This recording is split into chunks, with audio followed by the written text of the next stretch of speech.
always front. Head high to the finish. See it through.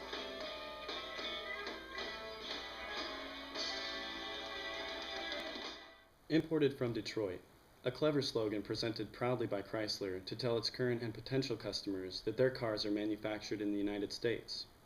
But why don't we typically see commercials for foreign cars like Toyota and Honda that so proudly promote where it is they were manufactured in big bold letters like Chrysler?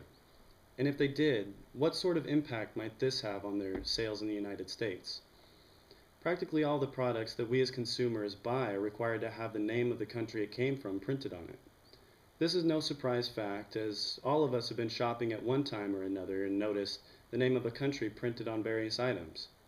The idea is simple and generally understood, but the actual effects of country of origin labeling is something that is commonly overlooked by the general public. We define the country of origin effect as the extent to which the place of manufacturing or production influences product evaluations. So basically, whether or not we are aware of the concept, country of origin labeling can have a major impact on consumer decision-making processes. Sometimes when we are unfamiliar with a product, we make judgments based on other products from that country. In a way, this can affect the manner in which we decide to purchase in a sort of subliminal fashion. But why has today's global market become such a key factor in all of this? With the seemingly constant decrease of trade barriers around the globe, coupled with the ease of access to digital media, there becomes a vast assortment of products available to consumers from practically anywhere. Many of these products may not seem to differ in certain respects, but as consumers evaluate assortment of products available to them, the country of origin of a product will have an increasingly important role in their decision-making process. If we're unfamiliar with a product, we tend to make judgments based on other products from that country, sometimes regardless whether or not that product is even comparable. With this in mind, companies have begun methods of skillful branding to build a trust in a product from countries that may otherwise be viewed negatively. We call this masking. On the other hand, we also see companies that proudly promote the country from which their products originate. Take our example earlier from the Chrysler ad. This ad campaign was designed on a premise that if consumers had a choice between whether they buy a vehicle imported from another country or one that was made in-house, there would be a sort of patriotic appeal to the choice that was made by American hands. However, there are also everyday products that are imported and boldly labeled because of positive associations that we might make about that country. For example, we typically associate the country of Italy with fine dining and gourmet foods. And when consumers strive for Italian authenticity in their own culinary convictions, it only makes sense for them to purchase their ingredients from Italy itself. Here we see a perfect example of Italy making itself available to even the most amateur chefs. Notice the eye-catching stamp endorsing its country of origin. It's apparent that for this and many other everyday items, perceived quality, not objective quality, influences purchasing decisions. It can often have an even stronger influence than the comparative price of the item.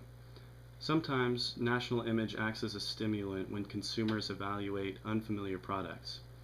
We call this the halo effect, products seeming to be the best choice because of where they were produced. Though at times we buy subjectively based on how we view a given country, we also have tendencies to buy items that appeal to us without us considering where it actually came from.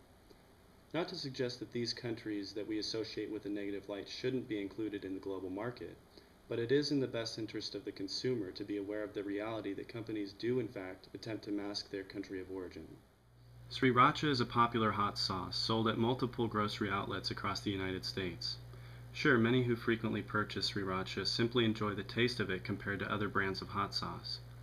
Plenty of customers, however, will make their first decision to buy it based on perceptions that this product is authentic Asian hot sauce, and that's what they're willing to pay the price for.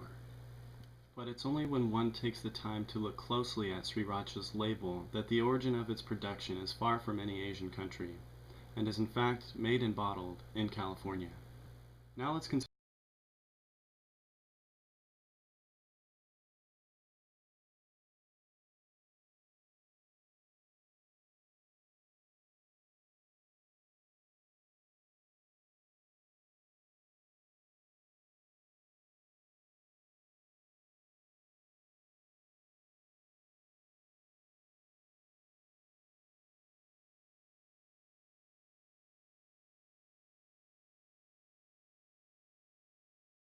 Looking closer, one can see that these shoes are manufactured in India, and only in subtle places can the words "Made in India" be found.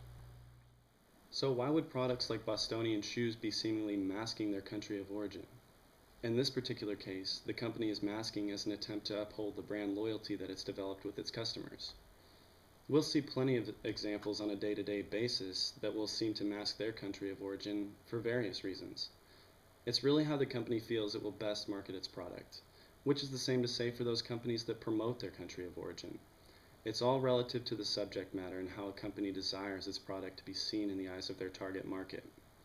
With newer established products constantly flowing in from an ever-increasing global market, consumers will constantly be given different choices among similar goods, both foreign and domestic. It's important to know that the effects of country of origin are real and may be influencing your purchasing decisions more than you think. Having a general knowledge on the matter may help you to make those decisions in a more conscious and objective manner.